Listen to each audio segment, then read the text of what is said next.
Bem, amigos do Quinto Elemento, estamos de volta e dessa vez, atenção, hein, em Dubai. Caraca, tô viajando mais do que notícia ruim, como disse o nosso querido YouTube espectador. Pois é, tô em Dubai, tá tarde, mas tô tomando um café abatanado, descafeinado, porque são quase 11 horas da noite. Eu já gravei o programa. E sabe o que aconteceu? Veio sem som, tô gravando de novo. Então, devia estar tomando com cafeína, mas se eu tomar com cafeína, meu amigo, aí acabou. 2 dias sem dormir. E eu já tenho motivos demais para não ficar sem dormir, porque a realidade é que a situação vai ficando crítica do ponto de vista da geopolítica mundial. Muita coisa acontecendo, muita coisa para ser analisada e para a gente pensar. O fato, meu caro, que sem dúvida nenhuma, o Trump essa semana, por exemplo, começou semana passada, disse uma frase que foi absolutamente importantíssima no meio de uma discussão que revela muita coisa do que está acontecendo hoje no mundo, para a gente entender a dinâmica de onde está indo e para onde está indo a geopolítica. Que é, quem não aderir aos interesses americanos não irá participar da revolução da inteligência artificial. Autuar. O que será que ele quis dizer com isso? Será que ele está dizendo apenas que não vai ter acesso às tecnologias? O que será isso? Na verdade, há algumas coisas que a gente tem que ver. Como o Trump vai conversar e faz a tentativa de paz na Ucrânia, que é uma coisa que ele já vinha falando que iria fazer, ele entende que ele está desarmando uma parte da guerra provocada pela CIA, pelos globalistas, né, para poder manter a sua estrutura de controle. Então, ele está brigando com o Deep State. Ao contrário de algumas análises que tentam levar isso para o campo moral, se o Putin é o novo bigode, o Zelensky é um herói, que não é para mim, mas enfim, longe de ser. Mas o que ele está dizendo ali é o seguinte, cara, veja bem, estou desarmando o Deep State americano. Essa é uma guerra que tem a ver com a expansão da OTAN, que tem a ver com a utilização da OTAN pela CIA, desde a época do James Burnham, né, quando criou a sociedade administrativa, pelos tecnocratas. Ele está começando a fazer uma batalha geopolítica de desarmar, como desarmou a USAID, braços da CIA pelo mundo e dos neoliberais, globalistas. Agora, é óbvio que ele já entendeu, como o próprio Rubio já disse recentemente, que não dá mais para ter uma ordem unipolar. É impossível para os interesses americanos, inclusive, para o interesse do povo americano. Uma ordem multipolar ou unipolar hoje é impossível. E a ordem, então, que virá multipolar? Alto lá. Talvez não. O fato é que nós estamos enfrentando independentemente da discussão de uma ordem unipolar ou multipolar e da reação dos liberais, atenção, eles estão reagindo, nós estamos enfrentando uma guerra que parte do princípio que é uma guerra não só para quem tem os melhores sistemas de tecnologia, de quem consegue competir melhor, de quem tem acesso aos portos, de quem tem acesso às cadeias de produção, às redes. Nós estamos participando de uma guerra que tem a ver com quem irá escrever as regras nas quais se desenvolverão essas táticas, essas batalhas. Ou seja, quem vai escrever um sistema de regras que vai dar forma ao design do mundo e que nós vamos viver em diversos campos. Ou seja, nós estamos enfrentando também uma mudança de design. Só que essa mudança de design, ela não é apenas entre nações. E esse é que é o problema. Não apenas entre grandes nações, superpotências, mas também de corporações tecnocratas, como da CIA, globalistas, como BlackRock, agora também como o Vale do Silício. Por isso é que eu falo que nós vamos ver áreas de influência fragmentadas antes de vivermos um mundo multipolar. Porque o conflito que nós temos nos bastidores é um conflito de fragmentação, não um conflito apenas de discussão hegemônica unipolar-multipolar, mas uma discussão, inclusive, de quem e em que circunstâncias irão escrever as regras que darão molde aos modelos de competição. E um grande problema que nós temos, eu me incluo nisso, completamente, tá? Eu não sou aquele cara, aquele analista que diz, olha, eu estou vendo aqui de cima, vocês não sabem nada, eu sei tudo, é óbvio, eu não acho isso. Eu parto do princípio que nós todos temos uma grande dificuldade em compreender esse mundo, por isso nós buscamos a verdade e a estrutura da realidade, porque nossa tendência natural é assumir que certas regras, ou pacotes de regras que nós vivemos, são dadas. São regras naturais, fazem parte da vida. Algumas indiscutíveis, cientificamente comprovadas, digamos assim, né? Mesmo que políticas ou geopolíticas, mas nós vivemos regras que são dadas como naturais. e que essa dinâmica mundial é uma construção natural que está acontecendo, e não uma construção artificial. Enquanto, na verdade, é óbvio que é uma construção artificial, que assume certas premissas de como a realidade deveria ser construída e se comportar, e, portanto, independentemente de quem esteja no poder, nós sempre veremos um teatro de sombras orquestrados por estados poderosos ou grandes corporações. Essa é uma realidade. Então, quando o cara fala assim, não, a economia é livre. Livre de quem? Não lembra esse papo, toda economia é planejada. A pergunta é que está dando a formação das regras. Nesse aspecto, os ordoliberais, os neoliberais, a turma que entende que é importante fazer um molde, um quadro, né? É uma moldura das regras de mercado através do judiciário, é muito mais honesto do que o cara que fala que as regras surgem de forma espontânea, baseada em princípios iluministas e que cada um realmente participa na formação dessa regra. Muito mais honesto o cara que fala, não, não, vamos dar um contorno aqui onde o jogo vai ser jogado, porque é exatamente isso que acontece. Só que parte da guerra que nós estamos vivendo hoje é de grupos que buscam escrever essas regras. E esse é o grande conflito que nós temos nos bastidores, que antecedem hoje uma guerra quente. E eu digo que antecede uma guerra quente, porque a guerra quente, para mim, hoje, ela é inevitável, ela tem surgido, ela é uma guerra contínua, isso é uma outra discussão que a gente pode ter em um outro momento, mas é uma guerra contínua, só que hoje, os instrumentos de guerra, eles se expandiram, eles não são mais neutros, eles não ficam apenas no aspecto do território e das armas. Tem a ver com sanções financeiras, tem a ver com domínios energéticos, tem a ver com configuração, padrões de regras da inteligência artificial, padrões de regras de tecnologia, sistemas de compliance, enfim, existe um universo muito grande de atuação dos países que estão em guerra para estabelecer os seus padrões e, a partir daí, estabelecer a sua hegemonia e o seu controle. A gente tem que lembrar que o objetivo da guerra são três, né? Você tem controlar as terras, controlar os recursos naturais e controlar, depois, impostos como forma de compensação. As terras, a gente vai, você vai pensar um pouco sobre isso, ela não vai se limitar hoje à questão geográfica. Muita coisa virou território de guerra. Tá? Então, o que está rolando hoje é exatamente uma construção, uma batalha pelo conjunto de regras que irão moldar essas indústrias para depois você voltar a tentar recuperar certos ativos estratégicos e ver se vai para uma guerra quente ou não. Porque uma guerra quente, você precisa de gente, você precisa de dinheiro e você precisa de recursos energéticos. Acabou. Sem isso, não dá para ir para a guerra quente. E, de alguma maneira, todos esses países hoje entendem que, além dos instrumentos de dissuasão, que é extremamente violento, chama arma nuclear, e o Macron até teve a coragem, né, finalmente, de dizer que a arma nuclear é importante como instrumento de dissuasão de invasão militar, e que bom que o Brasil poderia ter a sua, né, para evitar que alguém invada a Amazônia, mas nós não temos, porque eles não deixam. Eles simplesmente hoje confessam que a arma nuclear é importante. Então, você tem um instrumento de dissuasão, que sempre vai evitar uma guerra avançada entre algumas potências, mas sempre haverão as guerras de procuração. Enfim, o fato é que esse quadro de design, de moldura do mundo, que dá contorno ao mundo, que dá forma à ordem que vivemos, é que é sempre escrita por alguém, né? E constrói aí um conjunto de regras, assim, que falam onde nós estamos vivendo. Agora tem um aspecto mais importante, um parênteses aqui. Eu tenho visto outro de um vídeo rapidamente, vi uma turma, né, da T-Leaders, né? Professor aqui, Bom, o professor Doc, Ock, sei lá o que, os caras, né? Ele falando que a direita, né, virou identitária. O identitarismo chegou na direita. Isso tudo faz parte de uma reação dos liberais. E é curioso, porque ele fala assim, não, a direita virou identitária, a esquerda virou identitária, está tentando pegar a onda anti-woke para inverter o wokeísmo e jogar no colo da direita. O que, veja bem, atenção, além de ser um absurdo per se, porque a essência do identitarismo nasce no liberalismo. Né?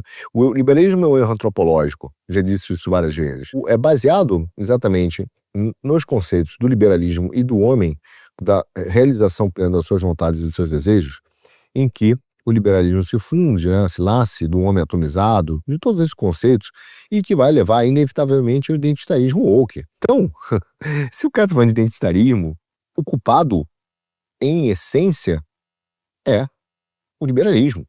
É ele que define o homem de uma forma equivocada.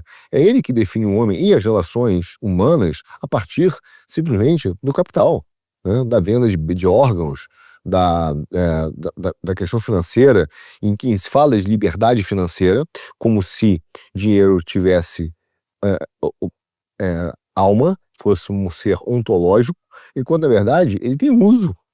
Então, são questões tão pesadas, que assusta um cara ficar falando sobre identitarismo, jogando-se na direita e criando como se a polarização fossem dois grupos identitários, um wokeismo à direita, e que então só o liberalismo, que é o que ele se apresenta, né, ponderado, o isentão, é o cara que vai resolver o problema, quando ele é a causa dos problemas. Mas isso é interessante.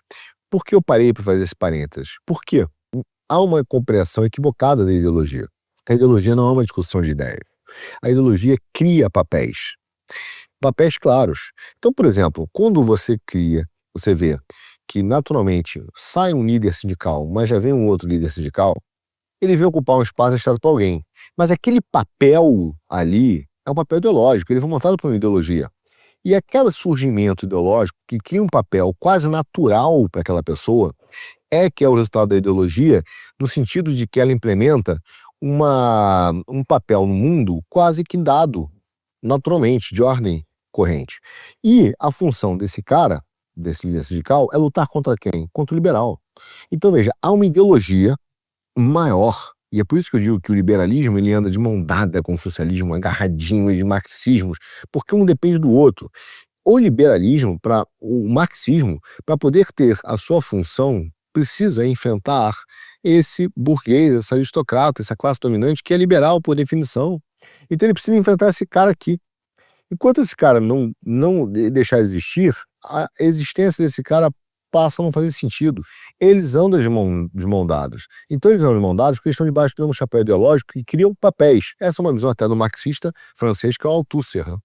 Então esse cara, quando nasce um marxista, nasce um liberal no mesmo dia. Quando nasce um liberal, nasce um marxista no mesmo dia. E eles precisam ficar jogando essa bola um para o outro para, no final das contas, criar uma estrutura de papéis e de instituições, inclusive de formas de combate um ao outro, que estejam debaixo dessa grande ideologia, não permitindo que outra coisa nasça.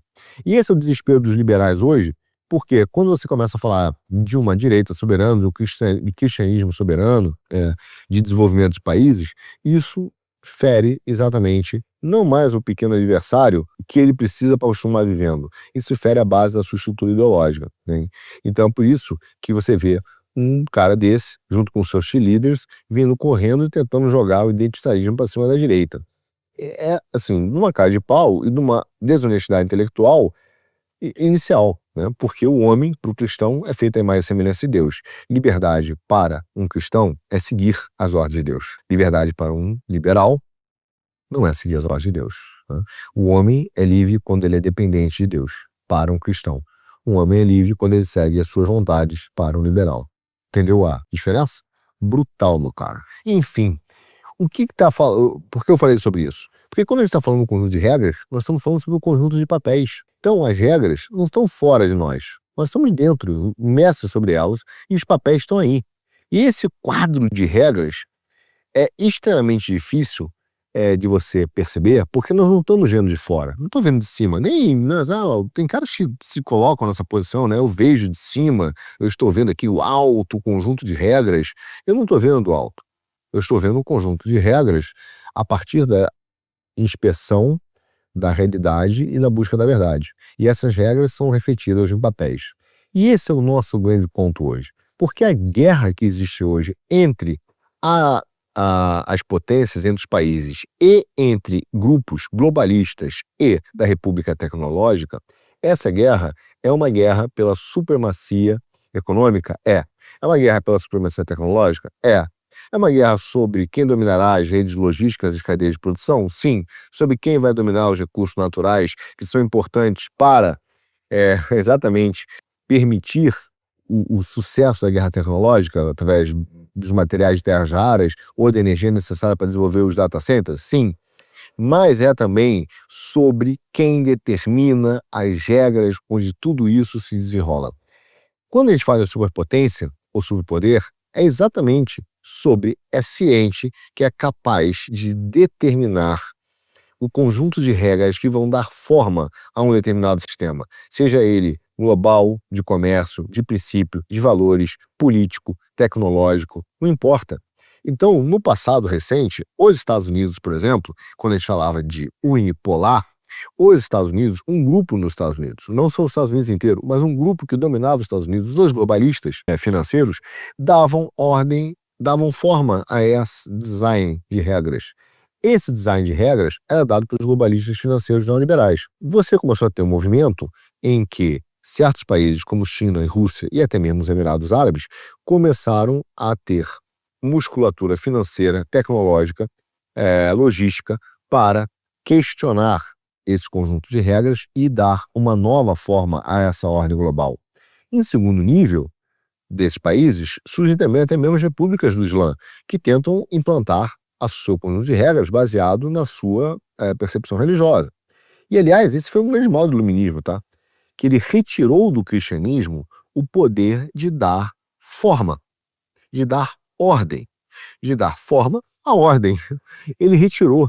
Simplesmente hoje, você vê, toda a moldura que existe, política, geopolítica, no mundo, ela é anticristã, porque foi retirado. Nós não podemos participar da forma e da discussão da ordem. Quem dá essa ordem são ou os liberais, neoliberais, né? Globalistas, ou a Rússia, ou a China, até mesmo o Islã, dentro de uma determinada esfera de atuação. Mas nós, cristãos, não. O mundo jaz no maligno, né? O mundo jaz no maligno, vem daí.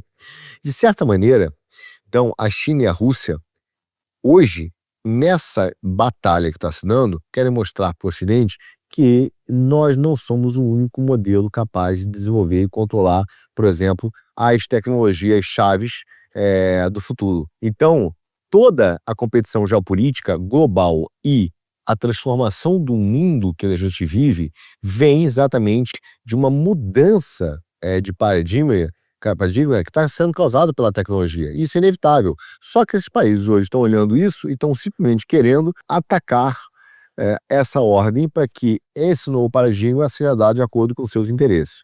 Agora, como esses caras fazem isso? Claro, eles fazem como dizem lá, escrevendo um livro do Senhor dos Anéis, né? A autora contou essa história, que ela primeiro, para escrever aquela montanha de papel e de histórias, ela primeiro botou um mapa, ela fez um mapa.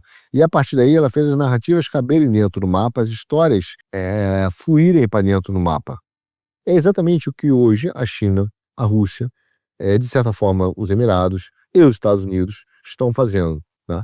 Eles olham um mapa ali e querem botar um modelo que hoje não converge com o modelo, por exemplo, que tem dentro do globalismo tradicional neoliberal. Isso tanto politicamente quanto economicamente. Então eles querem criar um novo conjunto de regras e, portanto, um novo conjunto de papéis para as pessoas, para os sistemas. Isso é que está em jogo. Agora, existe um novo ingrediente nessa questão, que é o Vale do Silício, porque o Vale do Silício também quer dar forma a uma nova ordem global, tá? Pelo menos em parte dela, na questão da inteligência artificial. E é esse ponto que o Trump fala: quem quiser participar da revolução de AI, como é que você garante que uma pessoa não participa da revolução de AI? Através de sanções, etc. Tá bom. Mas como é que você aplica as sanções? Como é que você aplica que ele não faz parte de um determinado mercado? Basta ele não poder se adequar às regras de entrada. Ou seja, tem regras. Essas regras são escritas por quem? Então, essa é a briga que tem por trás disso. Quando eu falei no último programa, comecei falando sobre o evento que aconteceu em Paris, a discussão sobre governança de IA, ela tem por fundamento exatamente isso. Quais são as regras que irão atender determinados países? E ela vai continuar agora, sendo ainda, a próxima dela será na Índia, né? Então, o nível de tensão geopolítica que nós vivemos é, assim, um predomínio pela determinação de uma nova ordem global que leva, sim, hoje, a absolutamente tudo ser arma. Porque eles entenderam que, através das regras, você vai construindo essas novas armas, você vai construindo essas novas estruturas. Então, você tem, hoje, o dinheiro como arma, energia como arma, o investimento no cyberspace como arma, o satélite como arma, comércio internacional como arma, moeda como arma, a história está sendo reescrita como arma. O que são a desinformação, a propaganda, seja russa, seja americana, seja chinesa, seja de quem for, né, dos jornais, dos globalistas, a propaganda, a narrativa, a propaganda da USAID. O que é isso, né? O que é a tentativa de esconder, por exemplo, a doutrina de choque? O que é a tentativa de esconder o papel, por exemplo, da CIA dentro da América Latina, do Alan Dulles? O que é a tentativa de transformar o Campos Neto, o Roberto Campos e o Campos Neto, em grandes patriotas, enquanto foram grandes entreguistas do Brasil? Reescrever a sua história. Então, hoje você tem todos esses campos, inclusive religião e comida, como armas. Tanto que se fala de segurança alimentar. Então, o que acontece? Antes de você entrar numa guerra quente, que você vai precisar de energia, dinheiro, para poder fazer, você começa a dominar ativos e áreas onde tudo vira território. E esse é um ponto importante, porque o grande objetivo da guerra são 3: território, recursos naturais e depois geração de impostos ou de ressarcimentos financeiros, que pode ser através de juros, pode ser através de impostos diretos. Então, por exemplo, quando você empresta dinheiro para a Ucrânia, ela perde ou ganha a guerra e ela tem que pagar para você, de certa maneira, quem conquistou a Ucrânia foi você, entende? E é por isso que o grande vencedor da guerra da Ucrânia são os globalistas. São os caras que emprestaram dinheiro para a Ucrânia, porque ela está endividada a tal ponto que ela tem que entregar suas terras raras, seus ativos estratégicos, para os globalistas. Eles foram dominados. Eles não ganharam sua liberdade. Eles venderam a sua liberdade. E o segundo maior vencedor dessa guerra será a Rússia. Mas, de fato, o primeiro vencedor, inevitável, são os caras que hoje são os maiores criadores da Ucrânia. Então, você tem esses 3 objetivos, que é território, recursos e impostos ou ressarcimento financeiro. Pois bem, meu caro, acontece que quando a gente fala de território, não é mais terra. Tudo virou um território de guerra. Dinheiro virou território de guerra, sistemas financeiros, história, religião, mídia. Quando nós, por exemplo, no Quinto Elemento, Kim, somos atacados pelos liberais, por exemplo, o que esses caras estão fazendo? Não são críticas ideológicas. Eu digo para vocês numa boa, não é uma crítica ideológica, não é uma crítica intelectual, é uma busca por território. Eles entendem que até isso aqui é um território que acaba sendo importante porque ajuda a moldar ou a desconstruir uma única forma de se pensar.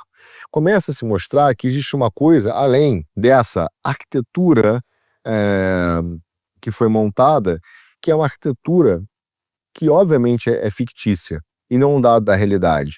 E é importante recuperar esse território, é importante recuperar esse discurso para que esse território seja conquistado e eliminado. Então, a briga que existe hoje dentro da estrutura, quando nós somos atacados no Quinto Elemento, pelos neoliberais, é uma briga de desespero, porque eles não conseguem responder às críticas que são feitas ao sistema que eles escreveram, ao design que eles escreveram. Então a briga não é ideológica, a briga não é uma crítica intelectual, a briga é por território. Tão simples quanto isso. Aqui nós somos verdadeiros, meu cara, é assim que nós vemos, e por isso que eu não me importo, né? E não sofro com isso. Então, a briga do mundo hoje é para saber, usando uma analogia aos administradores, a quem faz programação, a turma de tecnologia, a ser o administrador do sistema. Porque o administrador de um sistema, por exemplo, de um jogo, ele é o cara que cria as regras. E você tem uma enorme vantagem em criar as regras. E, aliás, essa foi a grande compreensão dos neoliberais quando eles criaram e perceberam que era mais importante se você ter a utilização do sistema jurídico das cortes como agentes do que, de fato, implementar um modelo econômico. Eles entenderam que o modelo jurídico das cortes era extremamente mais importante para implementar o seu plano do que você ter qualquer outro modelo que iria ser utilizado pelas escolas econômicas. Você ter o domínio jurídico significa você ter o domínio das regras. E essa foi a grande aposta dos neoliberais desde lá do início da formação econômica neoliberal. Então, o aumento do poder do judiciário no mundo tem a ver única e exclusivamente com essa convergência do sistema jurídico globalista que vem esvaziando a política. Então, é exatamente a teoria do império versus a teoria do domínio lá do Carl Schmitt. Domínio é o poder político local.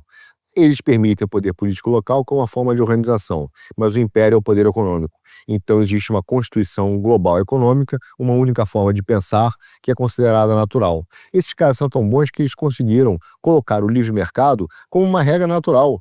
Você acorda de manhã e fala assim, não, porque o livre mercado tem que ser livre. Livre são pessoas, não bens. Bens não têm essência, bens não têm ontologia, né?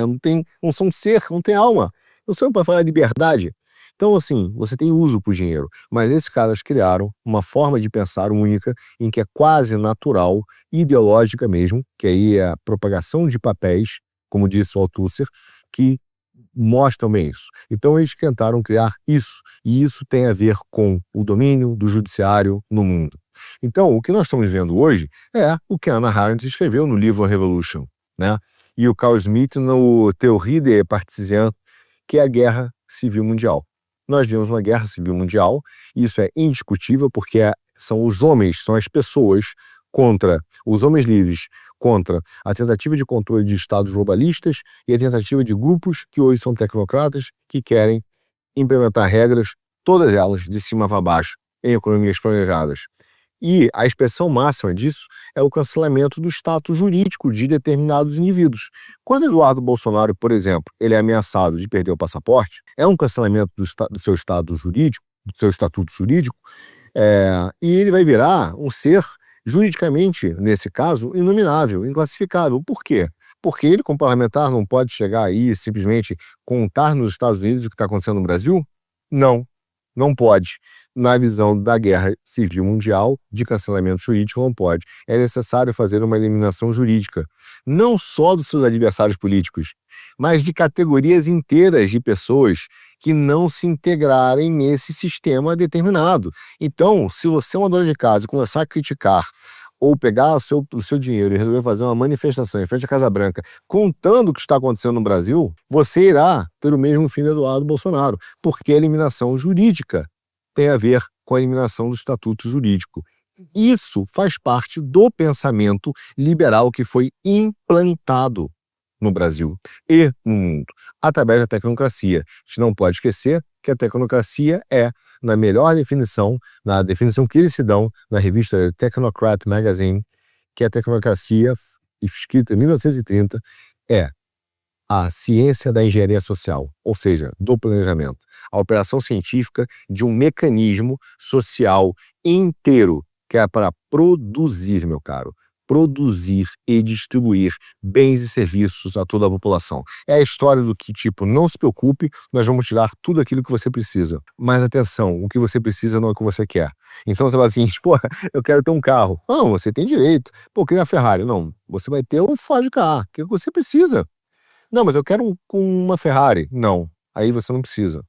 Então esses caras estão criando um sistema planejado de maneira em que estão simplesmente separando, né, mantendo o estado natural da natureza do mundo constante com a ideia de compensação, net zero. Então, simplesmente, esse mundo não é mais alterado, ele é compensado, ele é fixo, e aqui dentro desse mundo que saiu do mundo natural, começam a ter as trocas econômicas que vão ser feitas para não alterar o estado externo. Como é que você faz isso? Só de um jeito, através de um sistema fechado. E no sistema fechado só se dá através de uma economia planejada, porque o sistema fechado ele se retroalimenta para poder dar o famoso net zero, entendem? Então é o que nós vemos. E hoje essas elites, elas brigam exatamente por isso, para ser o grupo de pessoas que tem uma parcela desproporcional de poder e que tem um único objetivo: controlar seus ativos, controlar os recursos escassos que existem no mundo. E recursos escassos é aquilo que altera a vida das pessoas, né? Então, para controlar os recursos escassos, para alterar a vida das pessoas, eu tenho que dar forma ao mundo, e isso significa criar um modelo de competição e um modelo de permissão onde as coisas podem ou não podem acontecer. E é exatamente isso que se dá nos conjuntos de regras. E é exatamente esse ponto que nós vemos hoje no mundo, tá? Na linguagem da programação, ou dos programadores aí de computador, é o modo Deus. É a capacidade de acessar as configurações do painel de controle de um sistema. Ou seja, você vai acessar o controle de um sistema, que é exatamente você poder determinar quais são os conjuntos de regras que podem ser alterados. Agora, vamos lá. Você é o Brasil. Um cara vai permitir alterar o conjunto de regras, inclusive quando as circunstâncias exigirem. As circunstâncias não estão boas para um determinado país, né? Ele altera o conjunto de regras. Tá bom, até aí beleza. E para o Brasil? O que a gente pode fazer? Veja, para um país que luta pela sua soberania, você tem 3 possibilidades. Primeira possibilidade, né? Você pode tentar jogar de acordo com as regras existentes e se adaptar, a tentar adaptar constantemente as suas ações às regras que foram introduzidas por essas superpotências, digamos assim. Quem é que faz muito bem isso? Suíça fez muito bem isso, isso é indiscutível. Suíça sempre se adaptou, pegou o seu domínio específico, a sua soberania, né, e foi criando ali ativos estratégicos de acordo com o que foi feito pelas suas superpotências. Mas tinha uma ambição nacional, tinha uma ambição de ser um país, inclusive neutro, de um tamanho exato. Eles tiveram uma visão de país. Grandes outros países fizeram isso. Sabiam que não podiam ser grandes potências, mas se adaptaram às regras existentes para construir vantagens competitivas para eles. Bom, outra possibilidade é você se especializar em um determinado segmento. Exemplo, energia. Países que fizeram isso, a Rússia, o Brasil podia fazer isso. Emirados Árabes, os árabes, vou me especializar no setor de energia e vou construir legislações e conjuntos de regras que facilitem e beneficiem o meu país nesse setor, né? Então eles viram, nesse momento, uma referência para aquele setor, dado o nível de importância no nicho que eles estão fazendo. A União Europeia foi super bem sucedida, por exemplo, em relação ao comércio, né? Eles fizeram o famoso efeito Bruxelas, criaram uma legislação de comércio que beneficiou a União Europeia, usada no mundo todo. Existe uma terceira possibilidade? Existe. Que é a qual? Se alinhar com as superpotências e tentar, então, contribuir para a expansão e prevalência do seu conjunto, ou do conjunto favorito de regras daquela superpotência. O Reino Unido fez isso em alguns momentos da sua história. Bom, qual é o nosso problema? O problema, meu cara, é que nós no Brasil, a grande maioria dos analistas, da direita também, quando eles vão analisar a geopolítica e tomar decisões políticas, eles não consideram as 2 primeiras possibilidades. Eles não consideram que o Brasil pode simplesmente olhar para esse conjunto de regras e tentar criar uma ambição nacional e começar a criar, dentro dessa ambição nacional, se adaptar às regras introduzidas pelas superpotências e, a partir de um domínio específico e das suas políticas públicas domésticas, criar diferencial para o seu país. Eles desconsideram isso. Aí você fala, bom, então o Brasil vai pegar um determinado setor, energia, né, e vai regular aquilo e vai começar a jogar pesado para usar aquele setor ao seu favor. Também não pode, preferiria o livre mercado. Eles partem da única visão de mundo possível, que é com quem você vai se alinhar para você ser qual superpotência você vai se alinhar para tentar você viver de esmola dessa superpotência, contribuindo para a expansão deles, para a prevalência deles, no conjunto de regras criadas por eles, em que você vai surfar para tentar sobrar algum para você. E esse é o grande problema, porque como eles consideram as 2 primeiras possibilidades, a terceira é a única que sobra. E aí, como ele tem uma visão mutilada e reduzida das possibilidades geopolíticas e políticas do mundo, o que esse cara faz? Ele pergunta com quem você vai estar junto? Com os Estados Unidos ou com a Rússia? Você vai estar junto do mundo livre ou da Coreia do Norte? Você vai estar junto do mundo livre ou da China? Só que o mundo livre, entre aspas, também vive uma divisão entre os globalistas e os tecnocratas, entre a República Tecnológica que está surgindo do Vale do Silício. Entende? Então, esses caras não conseguem olhar para a realidade a partir de um cenário geopolítico, porque a única forma de fazer política e geopolítica é se alinhar com uma das superpotências. E isso está diretamente ligado, meu amigo, ao fato de que houve a formação de uma única regra, de um único modelo de regra criado pelo Fukuyama em 1979, que é o fim da história, que é a ideia do liberalismo, esvaziando a política, caminhando para a tecnocracia como um fim último, a evolução máxima da história. Isso é um conjunto de regras, tá? Então, o que o Fukuyama escreveu é a convergência do mundo todo para um único modelo de regras, que é a da democracia liberal, que contém um único modelo particular, que para ele é incontestável, de arranjo de todas as coisas da Terra. E a coisa começa a ficar, o desespero, o drama dos liberais começa a ficar alto, quando nações como China, como Rússia, como os Estados Unidos começam, em parte, a lutar contra esse deep state que montou essa democracia liberal. Esse modelo que está sendo desafiado pelo Trump, esse modelo que está sendo desafiado pelo Putin, quando você vai ver pessoas reclamando da proximidade do Trump em determinados países, o que eles estão reclamando não é da proximidade dele, é porque essa proximidade implica no fim do modelo dessa democracia liberal, que simplesmente não deu certo, que também está sendo desafiado pelo Vale do Silício, entendeu? E essa é a grande questão. Por quê? Para o Fukuyama e para o modelo da democracia liberal, todas as coisas seriam neutras. Porque a partir de agora o que vale é o livre mercado. O que vale é a regra do livre mercado e o pensamento neoliberal. Tudo é neutro, né? A política é neutra, tudo é técnico. Só que, no mundo da geopolítica, onde os interesses não são mais globalistas, onde não vai ter mais um grupo de pessoas mandando no sistema, nós não encontramos um único campo que seja neutro. E eu digo isso porque nunca realmente foi neutro. Nesse sentido, o neoliberalismo é uma grande utopia, porque não existiu nunca neutralidade.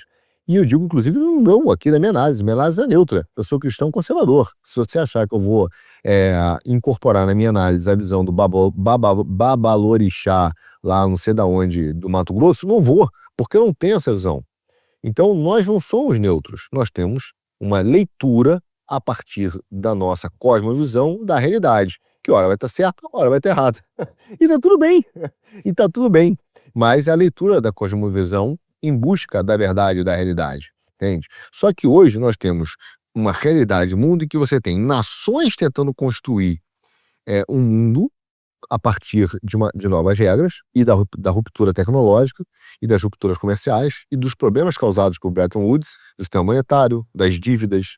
E você tem hoje outros setores que também são corporativos, seja do globalistas do BlackRock, seja da República Tecnológica, tentando construir um novo mundo. Atenção, todos esses números são artificiais, não são regras da natureza, tá? E eles acabam alterando e definindo a nossa própria realidade, porque são regras que vão ter efeitos práticos na nossa vida. E é por isso que a geopolítica, nesse momento, ela não é apenas existencial, ela não é um dado material, ela começa a ter uma visão ontológica, uma visão de mundo. Essa é a minha preocupação, por exemplo, com o transhumanismo. Eu entendo que isso altera a minha percepção da realidade, e isso tem problemas que são hoje difíceis de nós conseguirmos mensurar sobre determinadas cosmovisões, entende? E aí tem um lado importante. Você fala, tá, mas por que então o Vale do Silício surgiu e aparece com essa força de conseguir, quase como uma república tecnológica, ter a capacidade de escrever regras? É importante entender isso, porque isso está ligado extremamente ligado com o papo do Trump da revolução da inteligência artificial. Pelo seguinte, o Vale do Silício, ele se alia ao Pentágono a partir do momento que existe um problema financeiro grave nos Estados Unidos. O orçamento americano chegou em níveis brutais, o Trump precisa reduzir, qualquer presidente precisaria reduzir. Grande parte do orçamento é orçamento de guerra. Além disso, você tem um problema monetário que é a substituição ou a exaustão do sistema monetário atual causado pelo padrão Bretton Woods. O que os Estados Unidos precisam? Os Estados Unidos precisam urgentemente reduzir o custo do seu custo militar. Reduzir custo significa ficar mais vulnerável do ponto de vista militar e de defesa? Claro que não. Ele precisa aumentar a produtividade. Quem aumenta a produtividade? O Vale do Silício. Toda a tecnologia hoje de IA no mundo é uma tecnologia que tem dois usos, uso civil e uso militar. Não existe apenas um uso. Isso é feito pela China, pela Rússia e pelos Estados Unidos. Então, isso tem a ver com grande produtividade, avanço, conquista de territórios geográficos e territórios que não são geográficos, moeda, bitcoins, controle das redes sociais, satélites, saúde e, vamos chegar lá, até mesmo da forma de gestão do conhecimento humano. Tudo isso virou um campo de guerra no momento em que nós vivemos, tá? Então, quando nós começamos a ver hoje que o pedaço de terra, de território, não é mais apenas ele, né, o fim da guerra, mas também quem controla as redes, quem controla a tecnologia de informação e quem controla a informação, nós conseguimos entender o tipo de arranjo que está sendo feito. Só que o Vale do Silício, veja bem, ele vive num mundo artificial. sendo montado, mas que precisa do mundo material. Ele precisa das terras raras, ele precisa de energia, ele precisa do petróleo, ele precisa de dados materiais concretos para que possa produzir os seus ativos. Se você tem hoje no mundo nós temos hoje 200 e poucos países, tá? E eu estou falando uma ideia que foi escrita e propagada pelo Peter Thiel. E o Peter, que é um cara que foi sócio do PayPal, do Musk, ele escreveu isso no livro Indivíduo Soberano e em alguns outros livros, que até remetem a essa república tecnológica. Ele fala o seguinte, pô, cara, vamos lá. Ele é um anarcocapitalista, mas na verdade ele vê o Estado num momento dúbio. Um Estado que pode se virar contra ele e impedir, por exemplo, que ele tenha acesso aos recursos naturais e acabe vetando essa conversão entre o mundo virtual e o mundo material necessário para sustentar as tecnologias. Se nós tivermos poucos países, 6 países no mundo, 6 áreas, o que acontece? É fácil esses caras se unirem e pressionarem a turma do Vale do Silício em ativos materiais e também em regras, conjuntos de regras que desfavoreçam eles. Se você tiver, em vez de 200, 500 países, ou que eles possam negociar com cada um, ele começa a ver, como ele mesmo escreveu, cada país como uma corporação. Então ele é um cliente que negocia com empresas.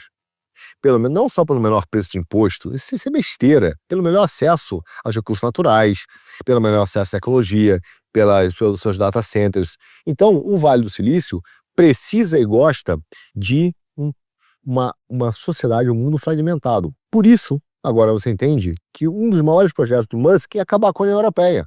Quando o Trump recentemente falou que a União Europeia foi feita para prejudicar os Estados Unidos, a visão liberal e a visão de muitos caras na Europa foi, não, peraí, cara, você quer otimizar os mercados. Por que eu estou sendo taxado? Porque o problema não é de mercado. O problema é que foi feito para ter um bloco que representa 27 países que negociam em conjunto. E isso é um problema dentro da visão da República Tecnológica. Entendem? Então, todas essas tecnologias hoje, o que está acontecendo é que o Vale do Silício viu a oportunidade de ganhar dinheiro, viu, mas também viu que o Pentágono precisaria dele, mas ele precisaria do Pentágono porque o Pentágono também gosta do modelo das guerras eternas. Então, a CIA hoje fazia revoluções, usava seus sistemas de narrativa para construir um modelo de pensamento único, mas as guerras eternas eram do Pentágono. E as guerras eternas facilitam a fragmentação de países. Então, hoje, para o Vale do Silício, se aliar ao Pentágono é algo que vale muito a pena. Então, o que nós vemos hoje é exatamente a tentativa de moldar essa distribuição do poder mundial, que no final significa moldar a vida de de bilhões de pessoas, e a partir daí ter uma tecnologia que vai reconstruir esse mundo. Agora, como isso vai ser construído? Vou dar um exemplo para vocês da questão do território para a gente entrar, talvez, na grande mudança que nós vamos ter e que é a análise geopolítica mais relevante para a gente. É fácil falar de cabos, né? Os cabos geram território. Exemplo, esses cabos subterrâneos estão a milhares de metros debaixo do nível do mar. Porque hoje os cabos transmitem e carregam mais de 95% de todas as transferências internacionais de dados e voz no cabo. Quando o coitado imigrante brasileiro faz um SWIFT, uma transferência para a avó dele, do lado do Belém, do lado do Japão, para o Brasil, para ela receber aqui o dinheirinho dela que ele está trabalhando no Japão, isso passa por esses cabos. Dados, voz, telefonema, informações, e-mails, nudes, piadinha, meme, tudo passa. Isso são informações, dados financeiros que, se cortados, acabam a comunicação. Imagina você ter acesso a isso. Isso é controlado hoje pelos Estados Unidos, na sua grande maioria, um pedaço para a União Europeia, e agora uma tentativa da China criar os seus próprios cabos. Ou seja, você tem um domínio pleno de tudo que acontece, das transações eletrônicas do mundo. Veja a importância disso para o Vale do Silício. Tá? Isso é o quê? Não é uma mera rede de dados. Isso é um território importante geopolítico. Tá? Então, o que agora o Vale do Silício percebeu? Você fala, então, mas o Vale do Silício, então, ele quer o maior número de países possível, é um anarcocapitalista. Sim, mas cuidado. Os caras perceberam, que essa perda de uma ambição nacional, veja só, eles querem o maior número de países, mas eles não querem nenhum país. Então eles precisam dos países, e cada país tem que ter sua ambição nacional. Veja o que aconteceu com o Brasil. Qual é o problema do Brasil? Nós não temos ambição nacional nenhuma. O liberalismo causou apenas ambição individual, a formação do erro antropológico de um homem que só pensa em si nas suas vontades, achando que ao realizar a sua vontade, ele realiza o bem comum. Que beleza, né? Ai, que delícia. Bom, enfim, Então, é óbvio que você perde o projeto coletivo. O problema é que a perda de ambição nacional leva a um desinteresse no desenvolvimento de tecnologia, de ciência e tecnologia, um declínio enorme na inovação governamental, de investimentos, da medicina, de softwares militares, e que uma lacuna gigante de inovação. Qual o problema disso? Além dos problemas evidentes para cada país, você tem isso dos Estados Unidos, mas você começa a ter um ou dois países dominando todos os outros. Você precisa de caras que sejam comparáveis na competição. Porque se a distância for essa, esse cara aqui, ó, nem consegue largar para disputar com o cara de cima. E a elite do Vale do Silício viu que, nos Estados Unidos, o projeto democrata globalista neoliberal leva obrigatoriamente a uma ausência de uma ambição nacional. Então ele resolveu assumir para ele participar da defesa da nação para evitar que houvesse um globalismo, uma constituição global, e articulou um projeto nacional. Veja, hoje a República Tecnológica, o Vale do Silício, não tem apenas uma ideia de implantar tecnologia, porque nós vivemos dentro da tecnologia. Ele quer implantar valores, ele tem um projeto nacional. Se ele é bom, se ele é ruim, é uma outra questão. O fato é que eles desenvolveram uma visão junto com o Pentágono de um projeto nacional que preserva uma vantagem geopolítica para os Estados Unidos e que leva a uma desvantagem, por exemplo, aos seus aliados como a Europa. Tá? Mas, de fato, eles querem proteger as suas vantagens geopolíticas, garantindo o quê? Inclusive, que os direitos individuais serão maiores do que os direitos do Estado na invasão do cidadão, porque aí ele consegue manter toda a sua estrutura tecnológica que está sendo montada dentro da sua república tecnológica dentro dos Estados Unidos. É fundamental controlar o Estado. Tem um cara chamado Nouriel Roubini. Esse cara adora fazer umas previsões muito malucas aí, mas ele merece ser ouvido em alguns pontos, tá? Ele merece ser ouvido. Ele recentemente, ele falou da revolução da IA, que é um nome que o Trump usou no seu discurso, né, na sua frase. E ele falou o seguinte, ó, cara, com a revolução aí da inteligência artificial, vai ter uma queda massiva dos preços aos consumidores, vai ter um aumento enorme da riqueza, a produtividade vai bombar, e você vai ver uma perda de emprego gigante por substituição. Por exemplo, o caminhoneiro hoje que dirige o seu caminhão, não é só que ele vai perder emprego porque o carro vai ser inteligente, o caminhão vai ser inteligente. Ele perde emprego, mas a menina do posto também perde, porque não precisa mais do cara para o banheiro tomar café e comprar pão de queijo no meio da estrada. O cara que abastece, que corta grama também da estrada, também não precisa, porque aquilo não atrapalha mais o caminhão elétrico ou o caminhão inteligente. Então você tem até a prostituta que fica lá parada num posto, esperando o caminhoneiro para fazer o seu serviço, também vai perder, porque o cara não vai existir mais. Existe uma cadeia enorme de produção que vai sendo destruída. Porque não é o emprego do cara, é o pão de queijo, é o cara que leva o pão de queijo ou a massa para lá, o cara que vai consertar a máquina, o cara que limpa. Enfim, existe uma cadeia de produção. Esse é um exemplo. Então você tem uma mudança do ecossistema brutal. Alguns dizem e falam assim, e essa crítica é uma crítica boa e verdadeira. Não é bem assim, porque na Revolução Industrial se perdeu muito emprego, mas se criaram empregos melhores. É verdade. Mas também é verdade que esses empregos melhores não são imediatamente para as pessoas que perderam os empregos atuais. Há uma desigualdade imediata. O cara que tem um trabalho puramente manual, manufaturado, deixa de carregar aquilo e passa, então, a não ter função, porque agora o emprego é um emprego de IA. Porra, esse cara não vai ser absolvido. Mas as próximas gerações serão. Atenção, é um bom argumento, mas podem ser ou não, a depender do nível educacional e da exigência de empregos. E também não pode garantir que, se perderam X mil empregos, todos esses empregos serão gerados com melhor renda a partir da IA. E essa é uma boa discussão. O Roubini, por exemplo, acredita que não será gerado. E é por isso que ele é um defensor da renda básica universal. Veja, que tem um princípio curioso. Porque se você for pegar, por exemplo, o custo do controle no Brasil, que a gente chama de perda passiva, o custo do Ministério Público, o custo da Receita Federal, o custo do TCU, o custo do cara que fica aí controlando o papel, o custo do cara que faz a licitação, esse número é 3, 4 vezes maior do que a perda na corrupção no Brasil. Então, o ideal é que você acabasse com as estruturas de controle, acabasse com condicionantes de pagamentos e incondicionalmente desse dinheiro para alguém.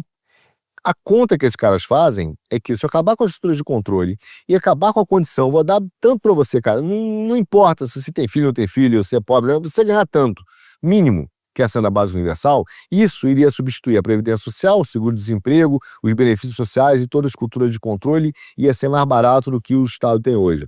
Essa é a visão por trás. Veja bem, é uma boa discussão, mas eu, por exemplo, concordo. Eu concordo que o Ministério Público é inútil no Brasil. Eu concordo que a Receita Federal é inútil no Brasil. Ela trabalha contra o Brasil, que o TCU só tem uma função de criar problema para empresário. Veja, é uma estrutura que não é pró-Brasil, é uma estrutura de coação. Coação e extorsão. Então, essas instituições não trabalham pró-Brasil. Elas não protegem o Brasil. Elas se protegem e simplesmente fazem coação junto ao povo. Então, acreditar que esses caras são úteis é uma discussão bastante boa para se ter de forma madura. Não verei essa discussão com toda certeza, não estarei vivo para ver. Mas na década de 70, teve um outro cara que foi o Roy Amara, e ele fez uma declaração muito curiosa aqui na questão tecnológica, né? Ele falou que, chama Lei de Amara, que nós temos a tendência de superestimar o efeito de uma tecnologia no curto prazo, dizendo que ela vai mudar tudo e tal, e no longo a gente subestima. Isso até é uma realidade em vários aspectos, até mesmo na IA. Por exemplo, você vai ver que a IA surge na década de 60, todo mundo falou que aquilo ia bombar em 80, não aconteceu, mas agora, em 2030, de fato, ela, dada a capacidade computacional, ela vai exceder a capacidade humana na maioria dos seus domínios. Isso tem um lado muito bom, e faz sentido, principalmente em países que estão envelhecendo. Por exemplo, o número de robôs na China, robôs industriais na China, já está se aproximando de 2 milhões de robôs, que é mais da metade de todos os robôs que existem no mundo. Então a China hoje tem quase mais da metade de todos os robôs que existem. Só que a China está envelhecendo, o Japão está envelhecendo.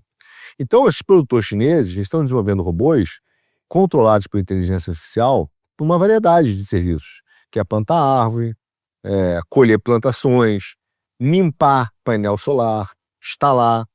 Tem funções para as pessoas mais velhas, que não terão pessoas mais novas para fazer esse serviço. Agora, você tem outras que são assustadoras. Por exemplo, os LLMs, que é uma método de linguagem, ele pode escrever artigo, ele pode escrever documentação técnica, manual, revisar contratos. Atenção, revisar contratos. É isso que está por trás, por exemplo, um LLM que está por trás ali daquele Maria, que é o robô, ou a inteligência artificial do STF, entende? É uma revisão de contratos, é uma linguagem. Então ele analisa imagens médicas, ele pode automatizar testes de softwares. Já tem gente que fala no Vale do Silício que os engenheiros de software serão substituídos com inteligência artificial, né? Então você está falando de empregos de gente com qualidade, não é só manufaturada, entende? Agora, o que mais assusta nisso tudo, e esse é o ponto que a gente começa a pensar, é o seguinte: nós, num cenário, como eles vendem, né, de abundância para todos, em que a IA irá atender às necessidades, atenção, básicas, não são as que você quer, são as básicas. E fora das básicas, você não vai poder ter. E esse é o problema da economia fechada, entende? Dos sistemas fechados. Porque básico é compensado e você não mexe com a natureza. O excesso, o acúmulo, mexe com a natureza. Esse é o conceito por trás. Como você não pode mexer com a natureza, então você não pode ter o excesso. Então alguém vai dizer para você o que é o básico. O problema é que essa pseudo-abundância, ela vai gerar um efeito deflacionário enorme. O custo de vida das pessoas vai desabar. E você vai ter um problema de demanda, né? Qual será a demanda? Como é que você vai resolver o problema da desigualdade da riqueza, né? Então, o que acontece é que mais cedo ou mais tarde, o que esses caras estão falando é que vai acontecer um evento que nunca aconteceu na história da humanidade, que é um mundo sem trabalho. Um mundo sem trabalho, as pessoas não terem trabalho, tudo sendo feito automático, é um marco na história da humanidade. As pessoas têm a sua identidade, e eu acredito isso até pela visão cristã, ligadas ao trabalho, né? Elas se reconhecem, as suas habilidades profissionais ao trabalho. Veja, o trabalho definiu muito da realização e da satisfação das pessoas. E o que nós estamos vendo é que elas vão perder essa função. O que vai acontecer quando ele se perder a função? E o perigo é que eu não estou falando de funções manuais, manufaturadas. Nós estamos falando que, em algum momento, a IA vai exceder a capacidade da inteligência humana. Ou seja, o mundo sem trabalho não é um mundo só sem trabalho manufaturado, entende? Nós estamos falando que, em algum momento, o conhecimento humano aquilo que foi gerado pela inteligência humana, ela não será mais útil. O preço do conhecimento humano valerá cada vez menos. Então você está falando de contadores, advogados, engenheiros, escritores, pessoas que têm ideias, pessoas que vivem na inteligência. Você está falando que, em algum momento, a IA vai reduzir o valor econômico do conhecimento profissional humano, seja de contador, arquiteto, advogado, escritor, artistas. Ou seja, você está participando de uma indústria em que, em algum momento, o conhecimento humano valerá cada vez menos. Nesse caso, como será uma história, uma humanidade, a república tecnológica que está sendo montada? Por isso é que é importante entender que a hora de discutir as regras que estão sendo feitas para a implementação dessas coisas é agora. E a gente tem que saber usar isso para o Brasil se posicionar de forma geral, porque tudo é uma construção de um teatro que implica a realidade. Não são dados da natureza. Quando Harari fala que isso é um dado na natureza, é inevitável, ele está dando como um dado determinístico, o que não é, porque é uma construção, entende? Então, nós começamos a ver, hoje, uma briga geopolítica que fala sobre regras, que fala sobre áreas de influência, sobre modelos. A China, por exemplo, implanta o seu modelo de navegação através da sua estrutura de portos, mas existe um modelo. Existe a implantação, por exemplo, de padrões tecnológicos chineses através da construção dos seus softwares e do momento em que ela vende tecnologia, ela dá um padrão. Nós estamos vendo essa discussão, mas existem modelos globalistas que já entenderam também a importância de certos ativos. Quando o BlackRock, por exemplo, compra um pedaço do porto do Canal do Panamá, ele não compra porque ele é pró-Trump, ele compra porque ele sabe que aquilo será importante para ele poder sentar à mesa da negociação de quem fará as regras em determinados setores. Porque senão ele não vai ser chamado. Mas se ele tem um porto, se ele tem aquele porto dentro de determinadas regras que são válidas, se ele comprou terras raras, se ele tem lítio, esse cara tem que ser ouvido, porque ele tem ativos estratégicos. A posse e propriedade de ativos estratégicos irá determinar a importância de você construir ou não as regras de utilização desses ativos no futuro. E no futuro onde a humanidade, a proletarização da classe média, a destruição da classe média, a formação de uma classe baixa que vai receber apenas aquilo que é necessário, comandado ou pelos globalistas, ou por nações, ou por uma república tecnocrática ou tecnológica, é o desenho que está se dando no mundo atual, onde você tem uma parcela de uma direita que ainda reage e diz que o indivíduo coletivo tem que assumir essa cosmovisão, entende? E hoje o que nós estamos vendo é isso. Só que muitos países estão adotando isso de forma inexorável, como a China, por exemplo. Por exemplo, recentemente a China já integrou a educação em IA nos seus currículos de ensino fundamental e médio. Em dezembro do ano passado, eu vi que o Ministério da Educação da China emitiu algumas diretrizes que os alunos mais jovens do ensino fundamental, por exemplo, eles têm que se concentrar em explorar e experimentar a tecnologia de IA. Enquanto os mais velhos, por exemplo, do ensino fundamental e médio, têm que entender e aplicar os conceitos de IA. O que os caras estão fazendo? Eles estão criando, dominando as suas estruturas para poder, de fato, dominar uma tecnologia e se diferenciar em relação a outros países. Esses caras querem estar na primeira camada, não na camada de baixo, entende? E a partir daí existe uma discussão, então, política do mundo. Veja, o conselheiro do Trump, que foi indicado para ser conselheiro do Federal Reserve, que é o Stephen Murray, ele foi membro agora membro de longa data da Heritage Foundation, que é aquela think tank da direita, né?